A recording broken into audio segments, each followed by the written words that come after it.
অস্থিরতা আরও বেড়েছে পেঁয়াজ ও আলুর বাজারে। এর সাথে নতুন করে যুক্ত হয়েছে চালের বাজার। কয়েকদিনের ব্যবধানে কেজিতে ৩০ টাকা বেড়ে পেঁয়াজের দাম ঠেকেছে ১১০ টাকা থেকে ১২০ টাকা পর্যন্ত।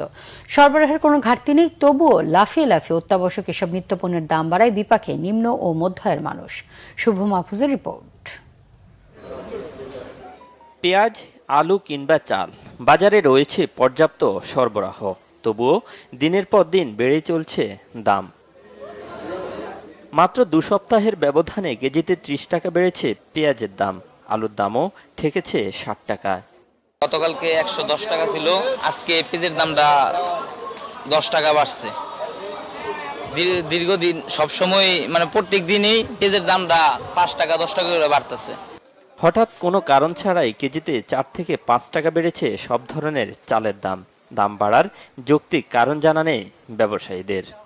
চাউল আপনার প্রতি কেজিতে ৫ টাকা বাড়তি, ঠিক আছে, ৪ টাকা ৫ টাকা বাড়তি। আর সবজি টবজির বাজার তো বাজারে হাতি দরকার দেয় নেই। উৎপাদন হয়, কিন্তু মেল মালিকরা বলছে ধানের দাম নাকি বেড়ে গেছে, সেই জন্য চালের দামটা বাড়াই দিচ্ছে। পর্যাপ্ত সরবরাহ থাকলেও মাছের দামও চড়া, তবে কিছুটা কমেছে ব্রয়লার ও সোনালী মুরগির দাম। আর আগের বেড়ে যাওয়া দামে প্রতি ডজন ডিম বিক্রি হচ্ছে ১৪০ থেকে ১৪৫ টাকা। সবগুলোরই দাম বেশি, নর্মাল যে দাম থাকে নর্মালি আজকে বৃষ্টির দিনে তার চেয়ে বেশি দাম লাগামের বাইরেই বলা যায়, কারণ বৃষ্টির কারণে মনে হচ্ছে এখন দাম অনেক বেশি। সোনালী ২৯০ টাকা, ব্রয়লার ১৮০, আর লেয়ার হলো আপনার ৩৪০ টাকা। নিত্যপণ্যের এমন উচ্চ দামে বিপাকে সাধারণ মানুষ। আয় ব্যয়ের হিসাব মেলাতে না পেরে ক্ষুব্ধ তারা। বৃষ্টির কারণে বা বিভিন্ন কারণেই দাম তো আর সহনীয় পর্যায়ে নাই আসলে বলা যাচ্ছে। প্রতিদিনের দাম প্রতিদিনই বাড়তেছে, আজকে তো বৃষ্টির কারণে আরো অবস্থা বেশি খারাপ। কিভাবে খাবে মানুষ? এত দামে আসলে কেনা খুব কঠিন, সাধারণ মানুষ এটা পারবে না।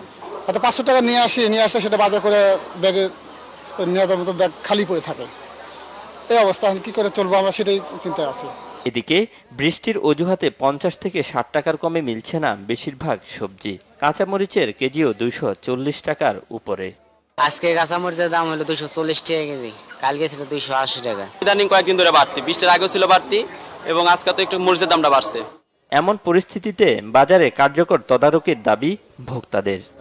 শুভ মাহফুজ, বাংলা ভিশন, ঢাকা।